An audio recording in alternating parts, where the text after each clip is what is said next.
Pemirsa, besok debat perdana Pilkada Jakarta. Wow, TV One nanti juga akan menghadirkan liputan lengkapnya dari awal persiapan debat hingga nanti selesai debat, pemirsa. Sebagai pemanasan, kita mau tahu bagaimana kemudian persiapan dari masing-masing paslon, visi dan misi apa yang akan ditonjolkan, strategi lah intinya untuk merayu warga Jakarta. Di Apa Kabar Indonesia Malam hari ini. Ramai sekali ini Sabtu-Sabtu ternyata ke TV ya seluruh narasumber saya. Mulai dari Mas Adi Praetno yang aja ujung sana jauh sekali kita ini ya. Ada berapa meter ya di depan. Bahkan juga di sini sudah ada Mas Aldi Perdana Putra, tim ses dari Pramono Rano dari paslon nomor urut 3. Dan juga saya sudah melihat ada Master Alma di sini merupakan tim ses dari Dharmakun dan juga Mas Rian Ernest, tim ses dari RK Suswono. Selamat malam semuanya. Assalamualaikum. Waalaikumsalam. Satu persatu ya dari nomor urut 1 paslon 1. Nah, Mas Ernest, ini Mas Rian, ini bagaimana kemudian persiapan RK Suswono untuk menghadapi debat besok? Kira-kira apa sih yang mau ditonjolkan di tengah banyaknya problem Jakarta? Dari hasil belusukan Bang Ridwan, Pak Sus, kesana kemari udah kebayang nih masalah-masalah Jakarta seperti apa. Tapi yang mungkin akan kita tonjolkan misalkan terkait RW nih, RW selama ini mungkin belum dioptimalkan peranannya buat warga. Makanya idenya dari pihak Pak Ridwan, Pak Sus adalah bagaimana caranya agar 1 tahun RW ini diberikan dana sampai 200 juta. Supaya bisa membantu pemberdayaan ekonomi masyarakat juga, mengatasi masalah infrastruktur, jalanan, dan sebagainya. Dan yang menarik juga nanti kita akan coba membuat, karena gini Mbak Caca, Jakarta ini kan akan beda statusnya ya, bukan daerah khusus ibu kota lagi nih ya. Jadi kita perlu ekonomi yang lebih baik bagi masyarakatnya. Kita akan berpikir bagaimana cara supaya tenaga kerja itu mendapatkan penempatan lebih baik. Jadi link and match. Dan Pak Ridwan Kamil jagonya digitalisasi sebenarnya. Jadi banyak improvement di Jawa Barat dan Bandung karena digital, mudah-mudahan bisa kita implementasikan nanti. Nanti dilihat pas debat. Menarik, kalau dari paslon nomor 2 bagaimana ini Bang Mas Master atau Bang Master? Master aja. Mas Master ya, Oke. Master bagaimana ini? Kak Caca, makasih. Jadi Bang Dharma juga selesai silaturahmi ya, alhamdulillah dengan beberapa kampung. Ya. Dan seru sekali, dan betul kita jadi tahu masalah warga. Dan pastinya besok Bang Dharma akan fokus persiapannya itu untuk membahas SDM. Dan juga kota global kan, ya jadi temanya itu. Nah kalau Firaun, Namrud, ya para otoriter, para diktator membangun gedung, membangun pencitraan. Dan kebanyakan petugas partai di dunia ini juga begitu, membangun gedung-gedung. Nah kami mau fokus membangun manusia, SDM. Dengan kartu Jakartaku Aman ini nanti semua pendukung kami akan mendapatkan keamanan untuk jiwanya, bebas beribadah, tidak boleh lagi kemarin nggak boleh masuk masjid, nggak boleh masuk rumah ibadah, akan dapatkan amankan keadilannya, jangan sampai tumpul ke atas, tajam ke bawah, akan dapatkan amankan usaha dan ekonominya, jadi ada pekerjaan nanti, jadi ada padat karya untuk seluruh pendukung kami, jadi nggak boleh di Jakarta itu kalau mau jadi kota global ya nggak boleh ada kemiskinan, nggak boleh ada pengangguran. Totalnya sekarang kemiskinan dan pengangguran udah berapa Bang? Ya ada udah berapa? Nah, saya sambil kasih tahu. Yang pasti masyarakat Jakarta yang nggak punya rumah itu 40% lebih. Bukan Bang, kita ngomongin miskin sama nganggur dulu. Miskin nganggur itu ternyata 793.000, hampir 800.000. Yang miskin dan pengangguran. Jadi itu yang kita mau fokus. Itu ngitungnya pakai kalori KTP. Makan atau pakai pendapatan per bulan. Pendapatan. Ya, jadi pendapatannya di bawah 800.000 Kak. Nah itu jumlahnya masih ada pendapatan di bawah 800.000 ternyata 793.000. Nah terakhir juga kita ada amankan keluarganya, jangan sampai ada masalah sama kesehatannya, ya mereka harus dapat kesehatan gratis, pendidikan gratis, beasiswa sampai sarjana. Kita berharap semua anak muda di Jakarta bisa sarjana. Dan yang terakhir adalah amankan adabnya Kak. Jadi nggak boleh lagi di Jakarta tuh banyak tawuran, banyak KDRT, banyak yang viral-viral tapi zolim gitu ya.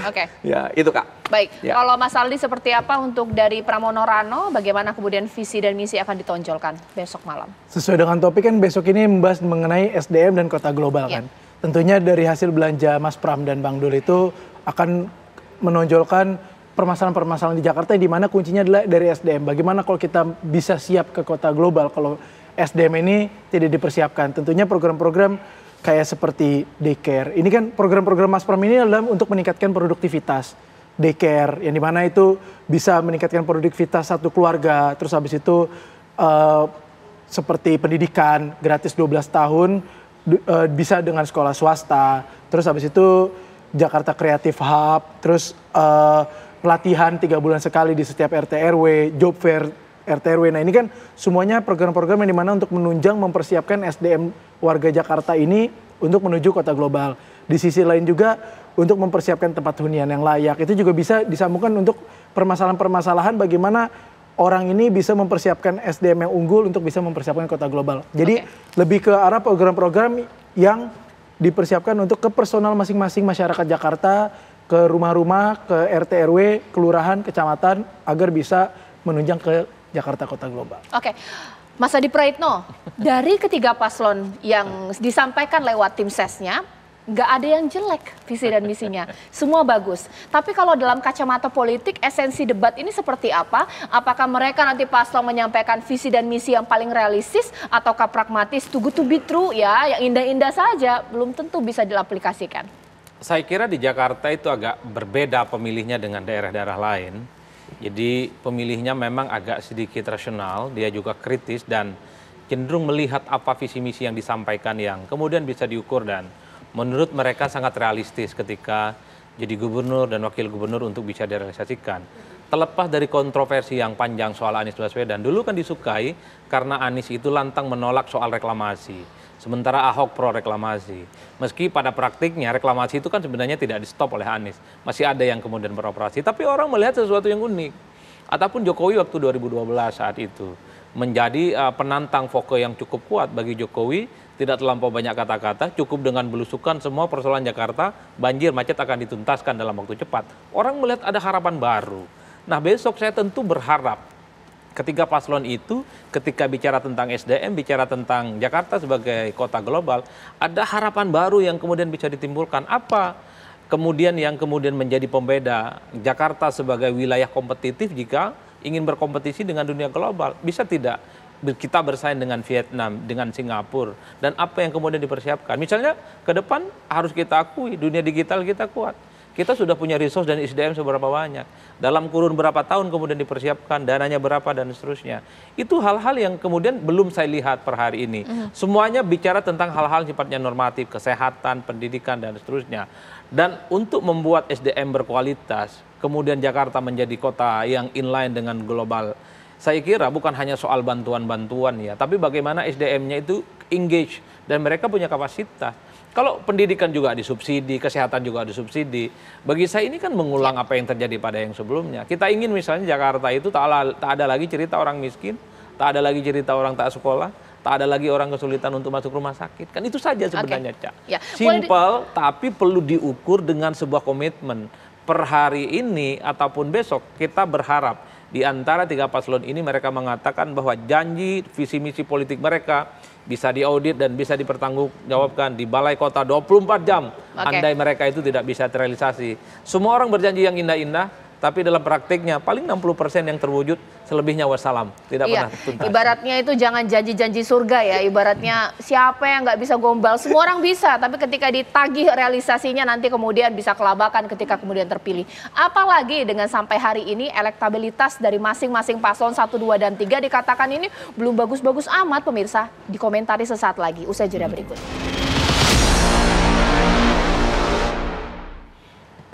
Kita mulai dari paslon 2, kalau tadi kan sudah dari paslon. Master, nah kalau berbicara mengenai janji, jadi udah ada stigma nih, alah kalau debat itu janji-janji surga semua. Apalagi dengan sampai saat ini elektabilitas ini baik masing-masing, khususnya dari paslon 2 ini masih kecil, seperti apa? Ya kita tahu bersamalah Kak, yang survei tertinggi itu ya siapapun yang bayar pasti bisa tinggi sekali surveinya. Kami mengandalkan netizen aja. Kami mengandalkan netizen, jadi survei netizen ternyata. Anda nyinggung Adi Pray loh. Iya. Jangan loh. Toh, saya kan nggak ngomong merek. Saya nggak ngomong merek. Ada banyak loh ke survei. Banyak. Ya.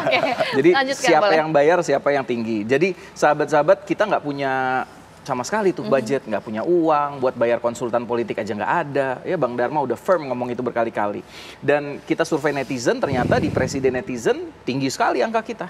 Ya terakhir tuh udah di 46%. Waduh. Warga Jakarta. Yang lain kebagian berapa? Warga Jakarta ya. Oke. Ya karena ini Ya. kan medsos. Ya. Jadi kita buktikan saja nanti. Karena kita kuda hitam, kita bukan petugas partai, kita petugas rakyat.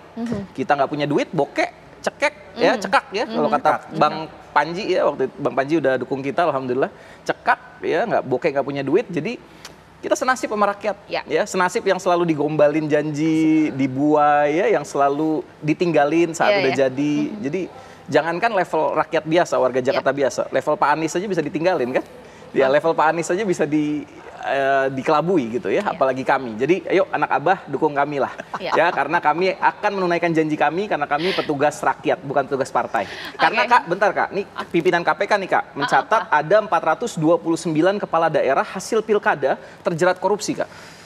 Nah ini petugas partai semua nih Kak, 429 lebih dari provinsi kita tuh. Ya, jadi gubernur, bupati itu macam-macam tuh ketangkep semua tuh, baju oranye semua. Dan kami independen belum pernah dipercaya di Jakarta, belum pernah independen menang. Maka kasihlah mandat kepada kami. Kami buktikan bahwa semua yang kami katakan di kartu ini, jadi semua kartu nanti di sini, pelayanan 24 jam buat warga Jakarta akan kami buktikan. Kami buktikan.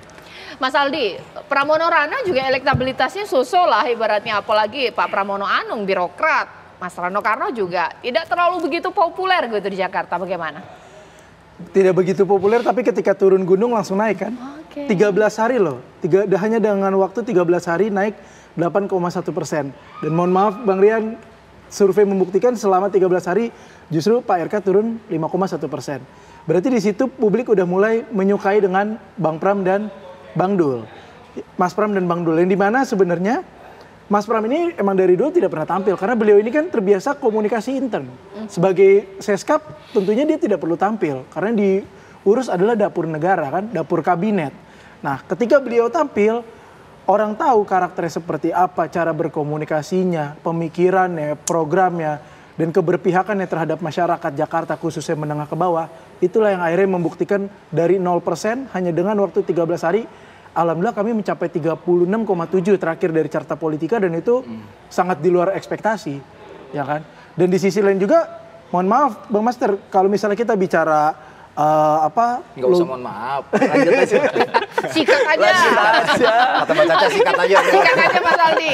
Ya kalau kita bicara logistik untuk terkait pilkada, itu jangan kita membuat kita ini sudah menjadi resiko. Kita harus mempunyai logistik. Kenapa? Karena kita butuh media-media untuk supaya masyarakat Jakarta, warga Jakarta ini tahu apa yang calonnya pengen bawa, programnya, dampaknya.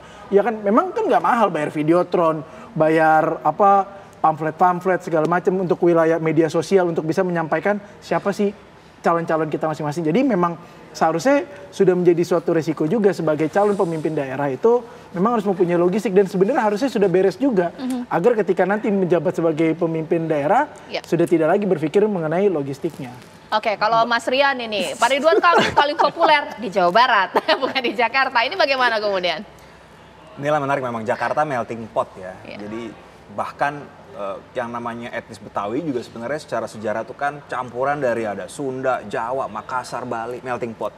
Datanglah hari ini Pak Ridwan Kamil bersama Pak Susono fight di Jakarta.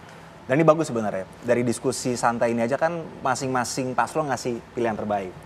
Dan bagusnya memang ini juga hasil survei terkini yang menunjukkan bahwa Mas Pram menunjukkan peningkatan. Ini bagus buat internal Ridwan Kamil dan Susono. Menjadi pecut bagi kami untuk jangan pernah puas diri. Harus kerja terus nih kita. Sisa 50 hari, jangan pernah lengah dan jangan pernah puas diri. Itu yang disampaikan oleh Ketua Tim Ses kami, Pak Riza Patria, dan juga dari Golkar nih, Bang Zaki Iskandar. Tuh, survei. Jangan pernah ongkang-ongkang kaki di rumah nih gitu ya. Jadi harus fight terus nih.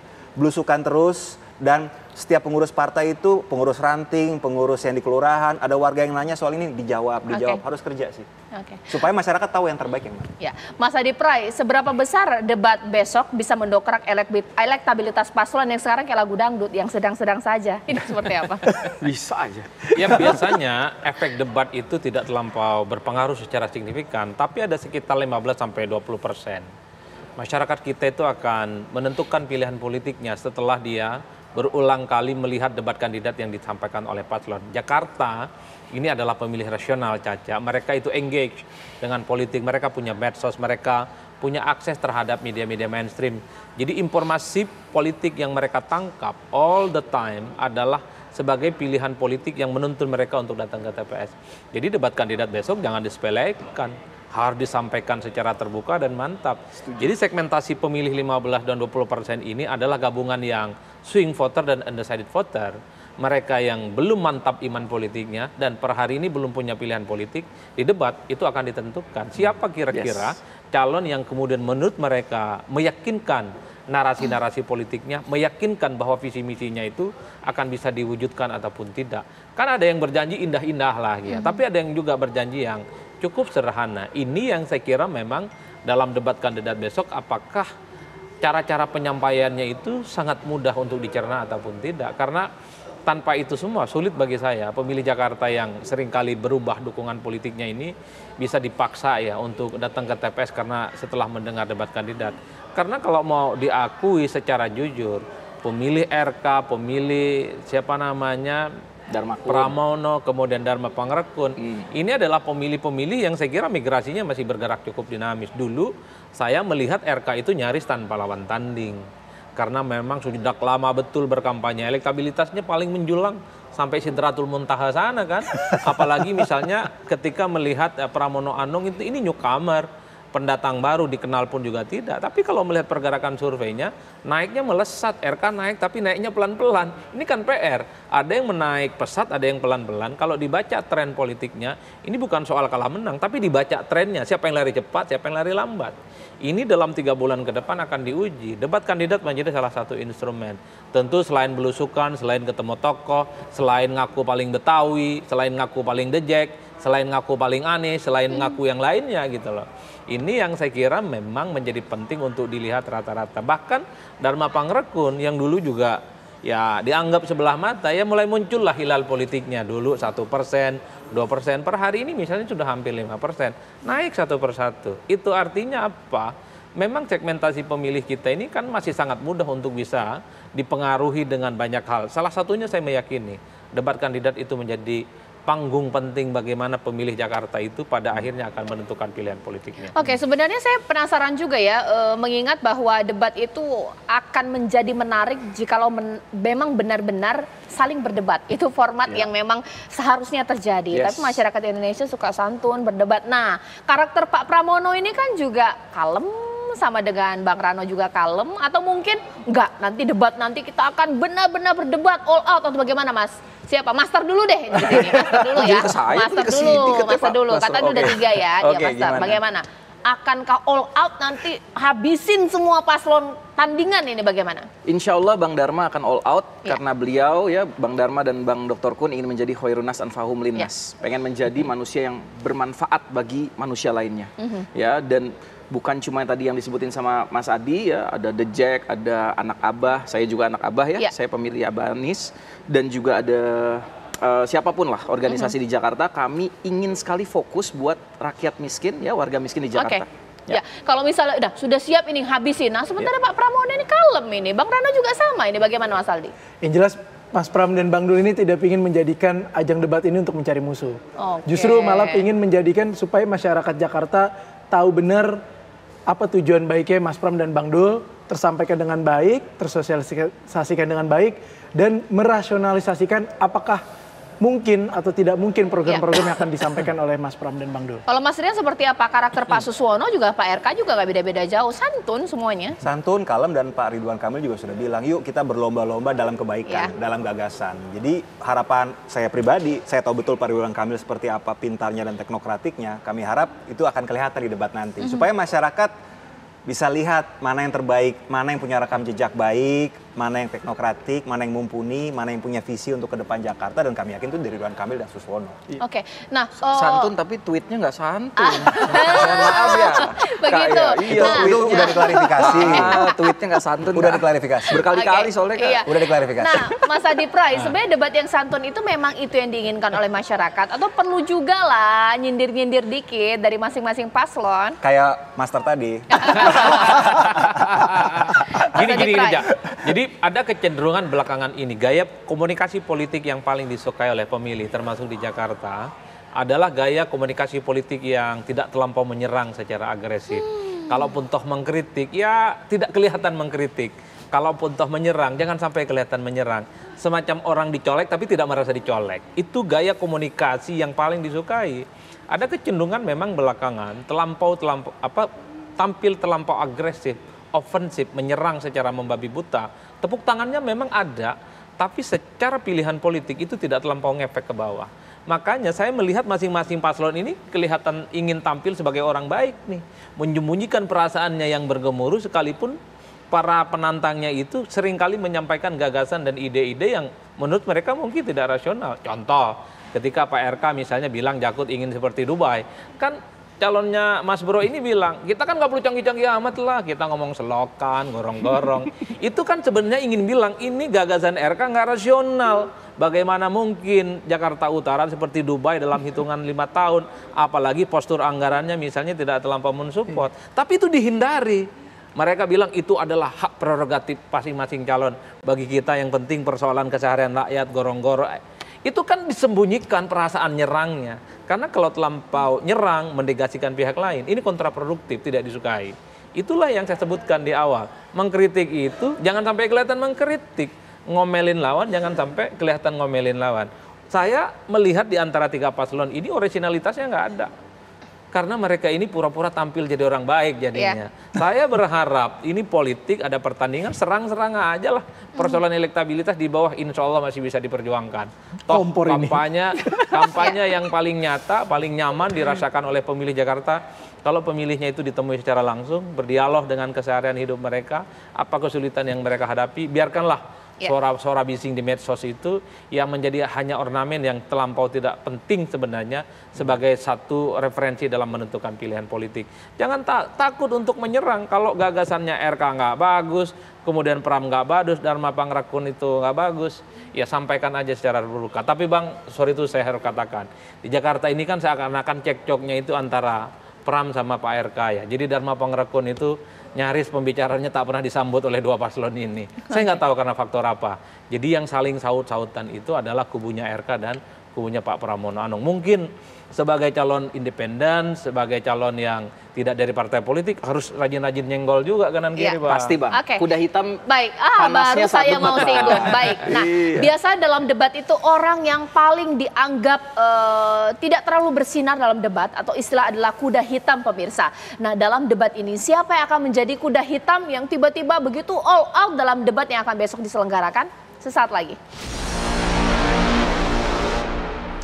Saya tidak tahu yang kira-kira siapa yang diharapkan paling bersinar dalam debat. Tapi kalau melihat dari popularitas di sini Mas Rian, Pak Ridwan Kamil diharapkan begitu bersinar dalam debat. Secara popularitas dan elektabilitas paling unggul. Tapi jangan sampai kalah dari yang mungkin dianggap kuda hitam, Dharma Kun seperti apa?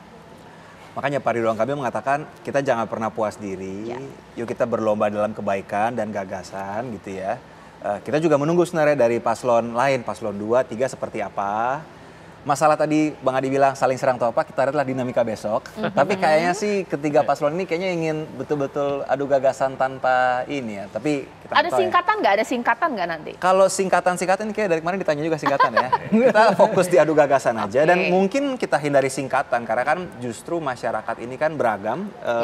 Beragam level pendidikannya juga dan juga pengetahuan tentang birokrasi juga saya aja banyak atau singkatan. Jadi lebih baik mungkin biasa aja tanpa singkatan. Kalau Mas Aldi seperti apa ini Pak Pramono ini kira-kira nanti akan tersalip tidak popularitas dari Dharma Kun yang dianggap mungkin kuda hitam? Insya Allah enggak. Kami yakin bahkan justru malah target kami menyalip yang paling atas. Karena kan bagaimanapun juga ya kalau mau menang kami harus bisa memberikan yang terbaik sehingga hasil yang terbaik kita dapat.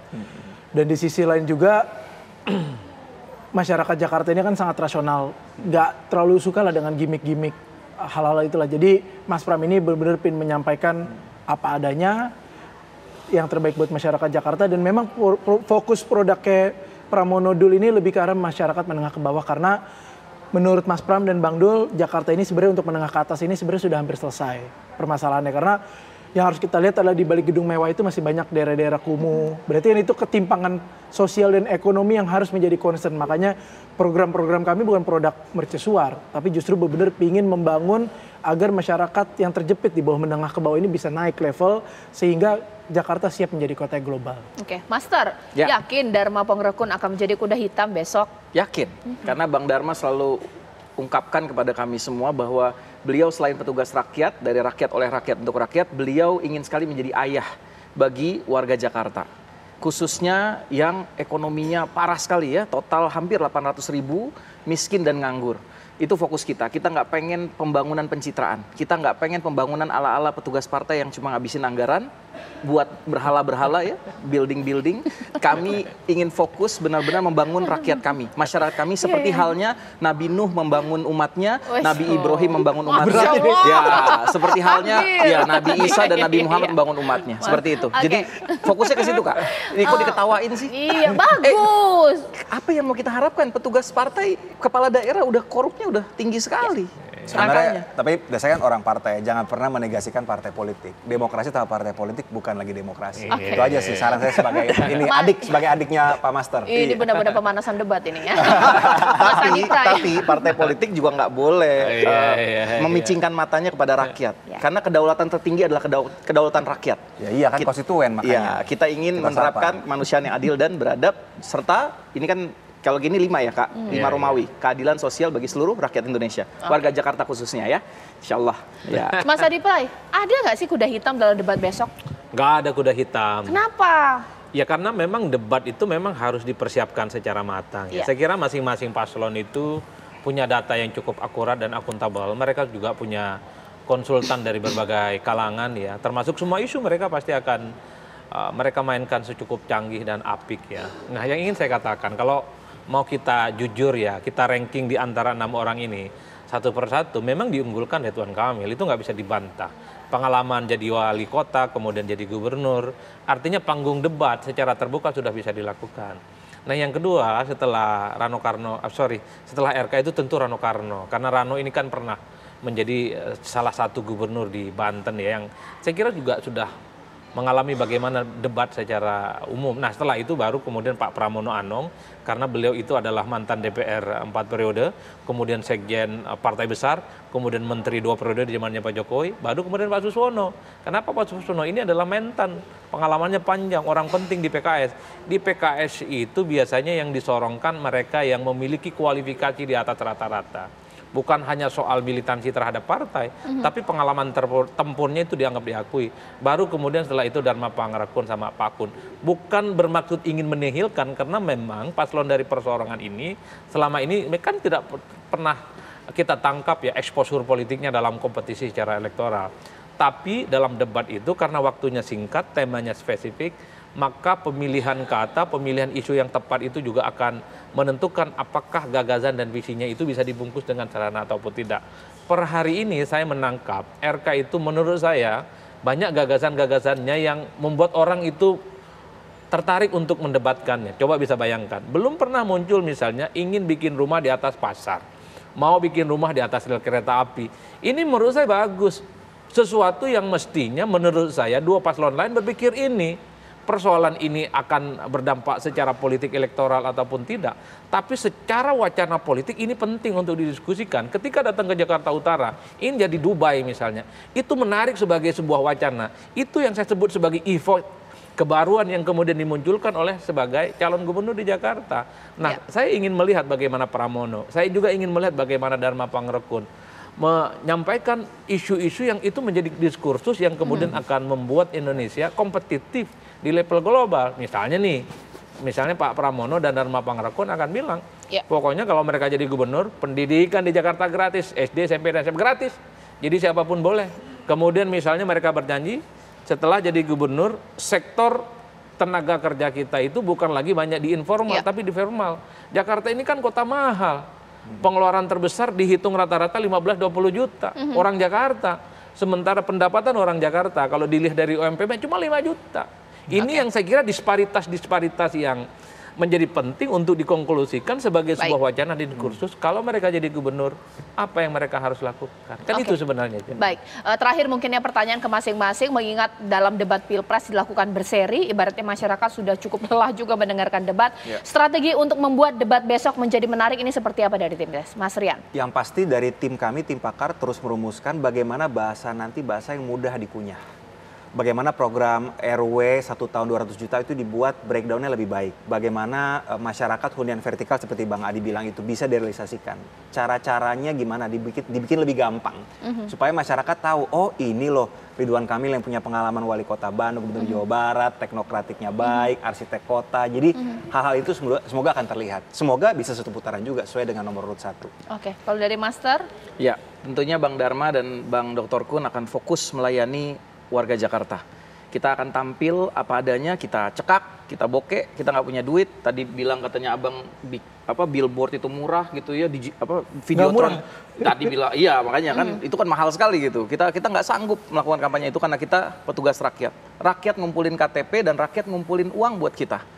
Jadi alhamdulillah kita akan jadi rakyat. Kita akan memahami setiap permasalahan rakyat dan yang kita sentuh utama adalah rakyat miskin kita, rakyat nganggur kita, rakyat yang butuh kesejahteraan ditingkatkan. Seperti tadi Bang Adi bilang, mereka butuh penambahan upah minimum provinsi, UMP-nya harus naik. Ya, maka kita harus juga ada mengamankan para ojol, para orang-orang yang dalam industri kreatif, UMKM. Itu bagaimana harus ada permodalan nanti untuk UMKM kita. Fokus kita rakyat. Itu yang kita persiapkan. Semua tentang rakyat, tentang warga Jakarta, jangan sampai wacana kota global, tapi miskinnya bengkak, putus sekolahnya bengkak, penganggurannya bengkak. Ya, seperti yang terjadi 2 tahun belakangan ini. Warga yang sudah diberikan rusunawa, nggak dikasih kuncinya. Dan mau jadi apa? Akhirnya deal sama kami, bikin kontrak politik, warga Kampung Bayam, alhamdulillah. Dan kami berjanji kita kembalikan rusunnya itu. Kita kasih kuncinya. Nggak boleh ada kezoliman di antara warga Jakarta. Nggak boleh tumpul ke atas, tajam ke bawah. Nggak boleh. Semua harus sejahtera. Kalau Mas Saldi? Tentunya besok itu menjadi ajang di mana Mas Pram itu akan mensosialisasikan dengan komunikasi yang santun, singkat, tepat, dan cepat.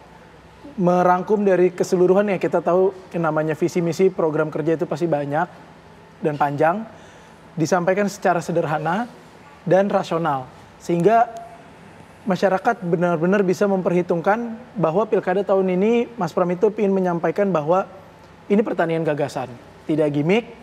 Silakan menilai program mana yang bisa dieksekusi. Mas Pram itu ingin hadir sebagai dan Bang Dul itu sebagai calon yang benar-benar apa adanya, ingin menyampaikan bahwa udahlah nggak usah janji-janji manis. Bahkan yang dilakukan aja sekarang, kalau bicara Kampung Bayam tadi, alhamdulillah juga Mas Pram di awal itu di dalam acara kami ada yang namanya Nyalain Pram, situ sudah berkomitmen bahwa ketika beliau menjadi gubernur kalau diberikan mandat tidak lebih dari 1 bulan akan diselesaikan permasalahan itu. Terus bahkan kemarin ketika di daerah Cideng juga ada permasalahan warga yang Mas Pram sampaikan, kalau saya tidak mendapatkan kesempatan untuk menjadi gubernur, tapi saya pastikan saya akan mendorong permasalahan warga di sini juga. Itu bukti komitmen Mas Pram bahwa beliau benar-benar ingin hadir untuk masyarakat dan untuk Jakarta khususnya. Ya, ini pasti pertanyaan yang nanti Anda suka kalau saya tanyakan. Visi dan misi, konten sudah. Kira-kira pakai baju apa ya besok? Bolehlah diberikan bocoran. Mas Aldi dulu nih, Pak Pramono. Tentu dengan shawl Betawinya itu dong udah menjadi khasnya. Kira-kira akan membuat masyarakat jadi, oh ini catchy nih, menarik atau bagaimana? Catchy lah. Simple, catchy, dan terlihat Betawi banget. Karena kan Jakarta itu khasnya, kita harus bisa meninggikan budaya Betawi dong. Kalau Master, pakai apa sih Dharma Kun? Yang jelas karena kami kuda hitam, kami pengen menjadi ayah dari warga Jakarta, maka surprise. Lihat aja besok. Saya pikir mau bilang baju hitam, mau enggak ya? Besok, nantikan besok. Mas Rian. Kalau saya terakhir terinfo, mungkin busana putih, tapi detailnya seperti apa atau ada surprise, kita lihat besok. Nah ini kan ada 2 pertanyaan yang mungkin bisa diramu adalah bahwa masyarakat terkadang jenuh dengan debat-debat seperti ini. Kemarin Pilpres sudah terlalu banyak serinya, apalagi dengan atribut yang ini masih belum keluar semua, pakai baju Betawi, rahasia, pakai baju putih, ini bagaimana? Supaya debat ini menarik dan ditonton. Satu yang lupa aja, pantun politik. Cakep, itu penting tuh, ya. pantun, jangan lupa. Ini Jakarta, ada palang pintunya, jalan-jalan ke Tanah Abang, jangan lupa pilih Abang. Cakep banget. Itu pasti tuh, jangan lupa itu paslon. Karena suka nggak suka, pantun per hari ini itu nyaris dimiliki oleh semua politisi. Entah anggota dewan, calon kepala daerah, gubernur, bupati, dan wali kota. Jangan lupa besok ya pakai pantun. Pasti itu diingat. Pembuka dan di akhir pantun itu wajib. Itu yang akan menjadi pengingat. Pantunnya itu kalau inline, dengan visi misi dan janji politiknya, saya kira itu akan menjadi suatu hal yang diingat oleh para pemilih di Jakarta. Kalau pakaian secara atributif sebenarnya kan orang sudah melihat ada yang putih, ada yang kemudian simbol Betawi, ada yang hitam karena katanya dianggap sebagai kuda hitam. Tapi kalau saya melihat kecenderungan 6 bulan 7 bulan ini, pantun politik itu paling nyaman. Kita sering kan pimpinan-pimpinan DPR, MPR, anggota dewan membuka dan menutup sidang itu pakai pantun, Pak. Jadi pantun itu adalah bahasa politik. Hari ini yang saya kira cukup renyah dan dinikmati oleh orang. Makanya banyak potongan-potongan video-video terkait dengan pantun politik yang viral tuh di TikTok, kemudian di IG, kemudian di X. Karena itu adalah bahasa yang per hari ini paling mudah untuk dicerna bahasanya. Selain tentu kemasan dalam debat kandidat secara umum. Saya kira di situ bagi saya, Cak. Ya, Mas Adi Pray, terima kasih. Mas Aldi, Master, Mas Rian, kita tunggu bagaimana gemilangnya, mungkin bersinarnya masing-masing paslon dalam debat Pilkada Jakarta. Nontonnya di TV One dong pastinya.